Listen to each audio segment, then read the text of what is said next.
Get ready for success. Leadership Strategies for Women is a show dedicated to providing practical and valuable strategies for emerging women leaders of today. It's your time to get inspired, motivated, and challenged to achieve your vision for success. And now, here's leadership speaker and coach, Ellie Nieves.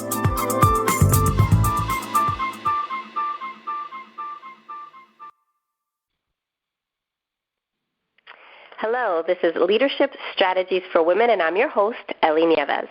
I'm the founder and president of Leadership Strategies for Women, where I develop seminars, webinars, and coaching programs to help high-achieving women show up, speak up, and step up in their careers. To learn more, please visit my website at leadershipstrategiesforwomen.com, or you can follow the Leadership Strategies for Women page on Facebook. Our guest today is Lauren Underwood. Lauren is a registered nurse with experience in federal policy, advocacy, nursing education, and clinical research. She is the Senior Director of Strategy and Regulatory Affairs at the Next Level Health, a Medicaid-managed care plan in Illinois. She also maintains an adjunct faculty appointment at Georgetown University School of Nursing and Health Studies. Lauren was an appointee in the Obama administration, working as a senior advisor at the Department of Health and Human Services.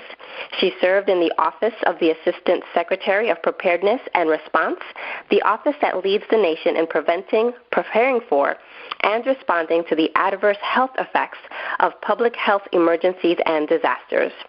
Prior to this appointment, Lauren worked as a policy coordinator in the immediate office of the Secretary at HHS, where she managed the clearance and review of regulations, secretarial correspondence, and other policy documents relating to health reform issues, including private insurance reform, healthcare quality, and Medicare. Lauren completed a Bachelor of Science in Nursing at the University of Michigan, Ann Arbor, and earned a joint Master's of Science in Nursing and Master's of Public Health from Johns Hopkins University. Lauren is a potential candidate for Congress in Illinois' 14th Congressional District. Lauren, welcome to the show. Thank you so much, Ellie. I'm delighted to be here with you today. So, Lauren, you have a very impressive background. I would love to learn a little bit more about you other than your professional accomplishments. Tell us a little bit about you. Sure. So I grew up in a community in northern Illinois called Naperville. And Naperville is sort of a picturesque suburb and had a wonderful upbringing that emphasized service and community, and really grew up with a health condition. Actually, I had a heart condition that was diagnosed in third grade, and that sort of set me on a path of looking at health and well-being as an avenue to contribute to my community and make a lasting impression on the world. And so I've had a pretty exciting career in both nursing and policy, and as you mentioned, I'm exploring a run for Congress. And so really excited to be here today to talk about some leadership avenues and ideas for women to get more involved in their communities.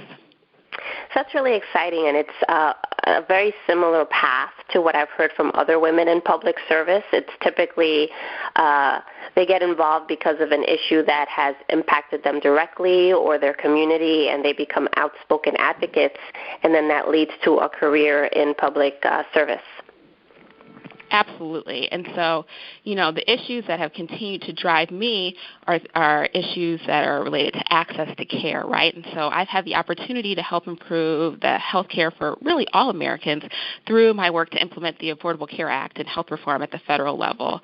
And then when I joined the administration, the Obama administration, I worked at the Department of Health and Human Services to help communities prepare for, respond to, and recover from public health emergencies like Ebola and Zika. And I spent a lot of time in 2016 in Flint, Michigan, helping that community in response to the water crisis, right? And so the opportunity to go into communities at a time when there's a lot of vulnerabilities and help them rebuild and emerge more resilient and more connected to one another is something that really drives my work. Wonderful. So what are 3 challenges that you faced as you were striving to attain some of your personal career goals? Sure. So as we've discussed, right, I don't have sort of a typical nursing background, haven't had a typical nursing career. And so as a result, I've often felt as if I was charting a new path, my own path within nursing and policy. And so as you can imagine, there have been a number of challenges. The first thing that we can sort of start at the beginning, when I was learning to navigate sort of this opaque bureaucracy, trying to obtain my first federal job. And so for any listeners who are interested in working for the government and serving in any sort of governmental capacity, I want to emphasize the importance of networking. I was able to get my first job because of relationships I had built during an internship in Senator Obama's office when he was in the United States Senate. And that type of networking helped me as a 23-year-old new graduate really navigate a process where, you would have to buy guidebooks and, have certain types of documents written in certain types of way to sort of beat a computer system to get a job. And so we can't, as women, just fill out a form and think it's going to, get us to our goal. Sometimes you have to grease the skids a little bit, and I think that networking and relationship building is an important way to do that. Obviously, guidebooks help too, and there are a variety, particularly for federal employment, that you can get online that are, fairly affordable and helpful to navigate that process. I would say my second challenge is professional development. And so I was in a role in the federal government where, I was 23, I had a big job, I knew I needed to grow, but I was in a position where I literally could have held that job for my entire career until retirement if I wanted to, right? They told me when I first started, it's so funny, they were like, Lauren, sit right here, and you can stay in this office until you turn 55, as if that's something to be excited about, right? And I think that job security is very attractive, but for those of us who want to lead and grow and contribute, that type of professional development and investment is something that I needed to do for myself. So I couldn't count on my workplace to send me to training programs necessarily. Couldn't count on my workplace to necessarily want to invest in conferences or in helping me build out new skills, right? And so I had to take matters into my own hands. And I found a range of different fellowship and training programs outside of work that gave me the skills and tools and really mentorship to help me grow as a leader, as a public servant, and as a manager, right? And so these types of programs exist. They're not just for women, but they exist, and they can help you grow your network and really socialize my thinking to help me accept new leadership challenges and sort of calls to service. And so I would say that it's really important for all of us to remember that the ultimate responsibility for our professional growth and development lies within ourselves, right? We can't always rely on either employers or external organizations to recognize the potential in us and make that investment. The third challenge I found all of those challenges and just really converted them into opportunities for yourself. Absolutely, because, once again, right, stagnation is not an option for me. I want to continue to make progress and continue to grow and help others. And there are a variety of resources, whether online resources, web-based training programs, fellowship programs, or just, peer-led groups where you work together to solve challenges and push each other to grow. Those were so important to me. Great. I would say my third challenge was career fulfillment, and so I found myself in a position in my mid-20s where I sort of felt like, I need something more, I need something else, and I learned that my day job didn't have to be the only avenue, right? And so finding a side hustle, as I call it, right, and starting to teach was a way for me to be stimulated and challenged while still being able to contribute in my, main job. And so, not only exploring opportunities for full-time work that are stimulating and challenging and interesting, but then in, free time, what free time we do have, also finding avenues to explore other interests. That's great. And what are some of those other interests that you have, extracurricular activities? Oh, I run a garden blog. It's called Seasons and Sprouts. I love to garden, especially vegetables. So right now we are in the height of tomato season. Every day there's a new crop of the most delicious tomatoes you've ever tasted. So I love that. I enjoy obviously advocacy and service in our community, and so this run for Congress is something that's certainly taking up a lot of my time right now. So how did that become an option for you? I would say that it started with seeing members in real life. I interned on Capitol Hill in college. The summer of 2006, I interned for Senator Obama. The Congressional Black Caucus is one of the many caucuses on the Hill where members get together around issues of shared interest and importance. So there's certainly racial, heritage-based caucuses, the Hispanic Caucus, the Asian Pacific Islander Caucus, and the Black Caucus. But then there's also ones for professional interests, right? There's a Congressional Nursing Caucus, or a caucus for folks who are interested in diabetes care, right? So there's different caucuses around different interests.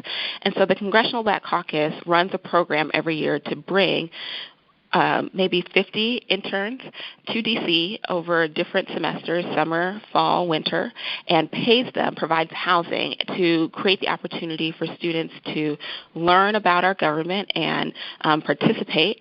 And if there's an interest, right, be able to get the skills that they need to obtain future employment on Capitol Hill. And so I completed that program in college, and it was a wonderful experience for me to see what representative democracy truly means, right, to see that people truly are reflections of their communities.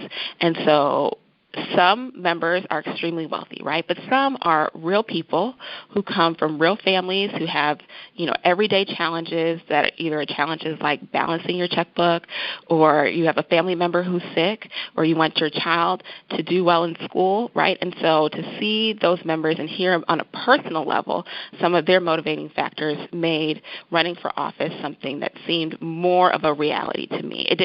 It no longer was something that was reserved maybe for a certain class of individual or people with privileged backgrounds or, anything like that. It made it more real and showed me that, obviously with proper preparation and a real connection in my community, that is something that I could do as well. And what role does faith play in your professional life? Let me tell you, Ellie, faith has been huge. When I had the opportunity to join the administration, I was really thinking long and hard about whether that was something that I wanted to do. Sure, I had been connected to the sort of Obama world at that time for a number of years, right, over 5 years, maybe closer to 7, and I had several interviews. I had about 6 or 7 interviews over a 5-day span. I was interviewing at a time when Ebola was first coming to the United States, and so we were in the middle of a true crisis, right? And some of my interviews were great, and some of them were not great. And that's sort of a reality, as all of us know, as we explore new career positions. And so late at night, one night, when I had received the offer, I was really struggling with whether to accept it. And I came across a Bible verse on my Facebook page. I am not kidding you. Came across Joshua 1:9, and it says, "Have I not commanded you? Be strong and courageous. Do not be afraid. Do not be discouraged, for the Lord your God will be with you wherever you go." And that verse has continued to motivate me. It helped me through that decision. I ultimately, obviously, accepted the offer, and it continues to motivate me to be strong and courageous as I explore this opportunity in public service, but then also just in my everyday life, right? I have truly meditated on this passage many times as I've considered the run for Congress. Very encouraging. And what are some of your personal goals and aspirations in addition to running for Congress? Sure. I think that service, just in general, is something that's so important. And I know that many women likely listening today are wondering, how can I get engaged, right? How can I help? What can I do? And so, there's so many issues facing our communities, whether it's schools and getting involved with the school board, or whether it's environmental issues and you want to be on your water commission, right? There's so many different opportunities at the local level, and there are many resources that aren't partisan, that give women the tools and the skills and the connections, and just help familiarize women with the environment. And I just wanted to share some of those resources today. I participated in all these programs, so I could vouch for them. And the first is She Should Run. And She Should Run is a nonprofit organization that seeks to find 250,000 women who want to run for office across the country, and that's nonpartisan.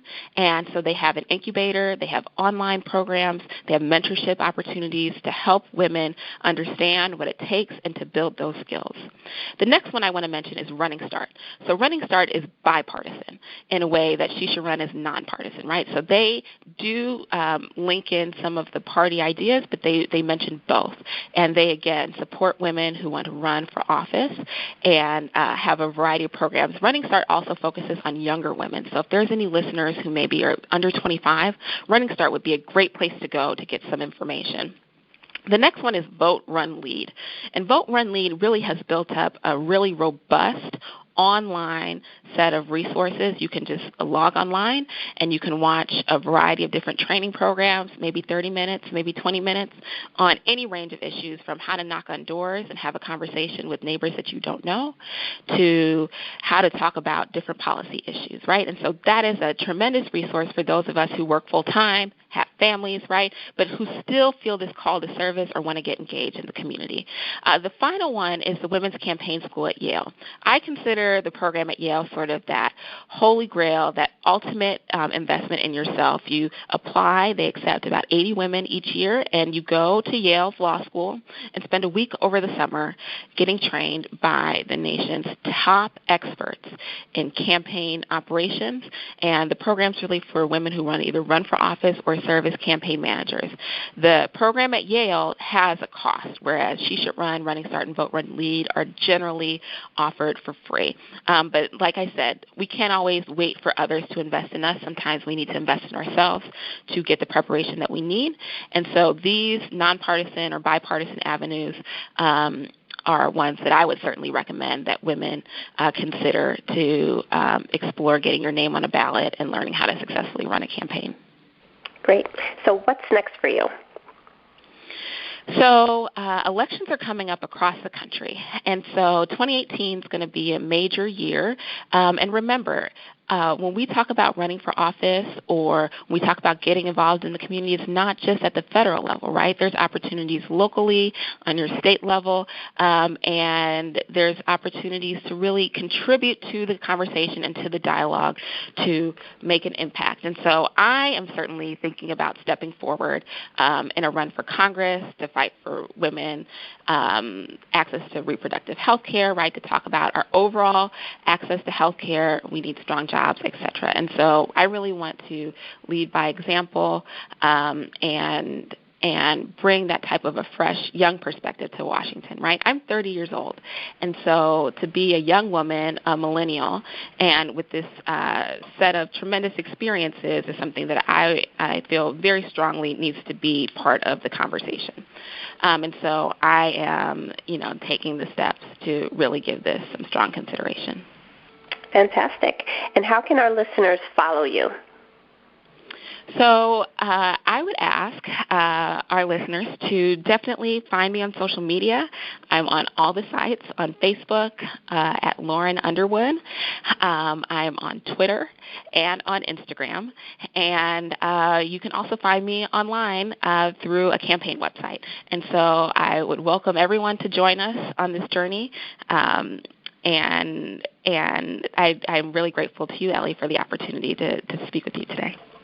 Well, Lauren, thank you so much for sharing your insights, your experience, and just for allowing our listeners to learn more about you and from you. Clearly, we wish you a lot of luck and success, and you're definitely one of those dynamic women that we're going to keep our eye open for. So good luck, and thank you so much for coming on the show. Thank you. And to all of our listeners, thank you so much for tuning in. Until next time, God bless.